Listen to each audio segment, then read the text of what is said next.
diferencia, qual que é a linha tênue entre uma pessoa que consegue trocar um hábito ruim por um bom, como foi o seu caso, e uma pessoa que, eu queria fazer isso e eu não consigo, assim, o que diferencia alguém que consegue e alguém que não consegue? O primeiro ponto é você ter um sono adequado. O segundo ponto é, e talvez mais importante, que difere as duas pessoas, quem consegue e quem não consegue mudar um hábito.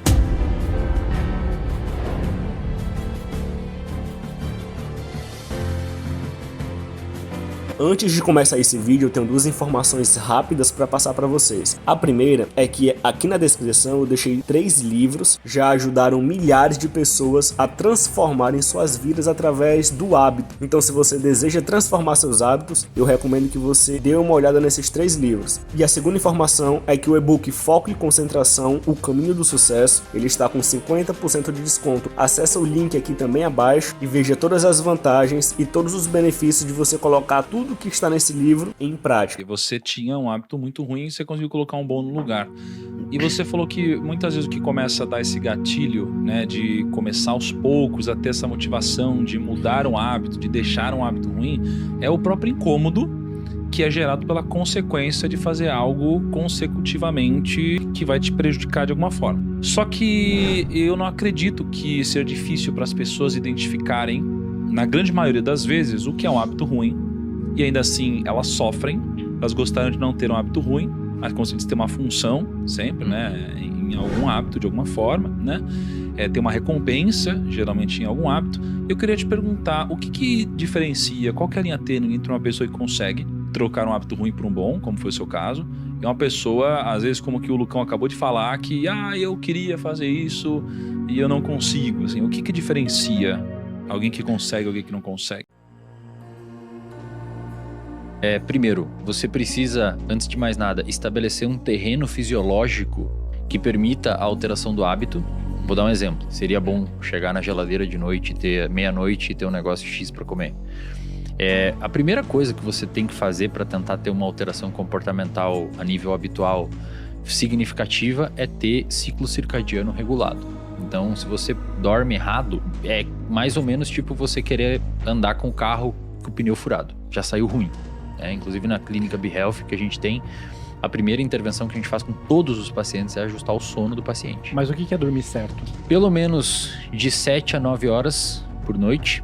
7 e 9? 7 a 9, isso. Alguns sortudos têm uma alteração genética que permite eles dormirem 6 a 6 horas e meia, mas é relativamente rara essa alteração e se você está pensando que tem em casa, provavelmente você não tem. Não, mas eu acordo bem. Na verdade, tem estudos mostrando que se você priva pessoas de sono, por exemplo, bota no laboratório, esse estudo foi feito pelo Matt Walker, neurocientista hoje que é o mais pica assim, na área do sono, levou a galera pro laboratório, lá nos Estados Unidos faz muito isso, e deixa um grupo dormir 8 horas, um grupo se acorda com 6, um grupo acorda com 4 horas de sono e outro grupo vira à noite. Quando você vai ver no outro dia, ou fazendo isso consecutivos dias, o grupo que dormiu 8, quando você vai aplicando sucessivos testes de função operacional do cérebro, memória verbal, linguagem, raciocínio, velocidade de processamento de informação, o grupo que dormiu 8 horas é o que vai mais rápido. Eles são cognitivamente mais afiados. O grupo que dormiu 6 é um pouco pior, o que dormiu 4 pior e o que virou à noite é uma desgraça. E quando você aplica um teste de percepção subjetiva de cansaço, ou seja, você pergunta, Thiago, como é que você tá aí, cara, depois dessas noites dormindo 6 horas? O grupo que dormiu 6 horas responde que tá tão bem quanto o grupo que dormiu 8. Mas quando você vai mensurar objetivamente a função cognitiva, eles estão pior. Ou seja, em outras palavras, você fala, não, eu tô bem, mas quando a gente vai avaliar, você não... Então, dormir bem 7 a 9 horas por noite, para a população em geral, mas tem exceto crianças, tá? Criança dorme mais mesmo. Mas tem a gente falou aqui que tem um período, 7 a 9 horas, mas tem assim, cara, porque tem aquela galera que fala assim, eu sou um cara noturno. Não tem não existe paradas assim. Não existe mas humano. Não tem uma galera que funciona melhor de manhã. Sou criativo às 3 da manhã. Não. É o Batman. Trabalha à noite. Cara, não existe animal, o ser humano não é noturno. Alguém enxerga no escuro aqui? Não enxerga. A gente não é noturno. Mas não tem aquele negócio, tipo, eu trabalho melhor de manhã. Tem os cronotipos. Tem os cronotipos. Então, o que é isso? Mais ou menos 50% é a divisão de matutino e vespertino. Matutino é tipo eu durmo 9h40 da noite e 9h40, 10 horas da noite eu durmo e acordo 5h30, 6 horas. Naturalmente, se deixar, meu cronotipo é assim. E outras pessoas são vespertinas. tendem a dormir 10h30, 11, 11h30 e acordar 8, 8h30. Mais que isso não existe, tá? Mas eu acordo às 11, eu sou vespertino. Você tá errado, tá dormindo errado. Você o quê? Vagabundo, então? É vagabundo. Quando você chegava da escola, assim, você da época da Não, mas escola, ele- você mas ele chegava falou que- 1h da tarde, dormia a tarde inteira. Não. Criança e jovem. Criança e normais. jovem, adolescentes, de uma maneira geral, tem um processo de vespertinilização.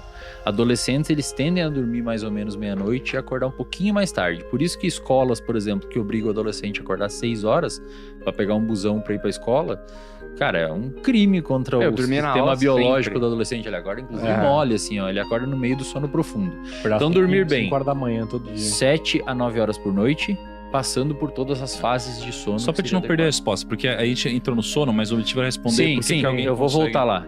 Então, primeiro ponto é você ter um sono adequado, porque até onde a gente sabe, a aprendizagem, de uma maneira geral, tanto implícita quanto explícita, ou seja, as aprendizagens explícitas seria você saber onde é a capital do Brasil, o que é um CDI, essas coisas é uma aprendizagem explícita, você sabe que sabe. A aprendizagem implícita são hábitos. O hábito é uma aprendizagem, envolve uma mudança de circuito no seu cérebro para você conseguir alterar o seu comportamento. Essa mudança de circuito no cérebro, ela é sono-dependente. Então, a pessoa que dorme mal já vai ter mais dificuldade de mudar hábitos. Porque você, de certa forma, é como se você não tivesse o cimento muito bom para construir uma casa. Vai ser mais difícil você construir uma casa se o seu cimento for ruim. Então, o sono é um pilar fundamental. O segundo ponto e talvez mais importante, que difere as duas pessoas, quem consegue e quem não consegue mudar um hábito, é o ambiente onde essa pessoa vive, cara. Não tem como. É inegociável. Se você vive em meio a pessoas que bebe, fuma, não sei o que e tal, vai ser muito... Você pode até conseguir, tá? Não é 8 ou 80, você pode até conseguir. Mas vai ser muito menos provável você conseguir ter uma alteração significativa de hábito se você vive em meio e a um contexto de pessoas que têm aqueles hábitos ruins, do que se você viver em meio a um contexto de pessoas que nutrem outros tipos de hábitos. Então, se você quer alterar um hábito, você deveria se preocupar em andar e conviver com pessoas que tenham os hábitos que você busca. E também, né, vale ressaltar, alterar hábito é uma coisa que a gente fala como se valesse para todos os hábitos, mas tem hábitos e hábitos. Por exemplo, tem até um estudo de uma pesquisadora que tentou quantificar quanto tempo a gente demora para formar um hábito. Tem a história dos 21 dias, não sei se vocês já ouviram, né? Que não tem. São 66, não é? Média de 66 dias para formar um hábito, só que é uma média que varia de 14 dias a quase 300. Lá vem aí o desafio de 66 dias, hein? Primo, para com isso. 5 e 6 da manhã, 66 dias Não, consecutivos. cara, isso aí eu perdi uns anos de vida com esses desafios. Tá na hora de, né? Aí, ó. Não. Você tá com uma carinha tão eu, bem. eu tinha que dormir 4 horas por dia por causa disso. Perdi cabelo, engordei. Ah, a culpa foi minha. É, culpa totalmente do Thiago. Cabelo branco, ó. Thiago. E assim, Thiago, os hábitos são distintos nesse estudo de 66 dias, cara. Por exemplo, ela tinha o hábito da pessoa beber mais água, tinha o hábito de comer uma fruta e de fazer exercício. O que ela viu? O hábito de beber mais água foi o mais rápido a ser formado, em média, nas pessoas. Porque é mais fácil. Você deixa a garrafa aqui no seu lado.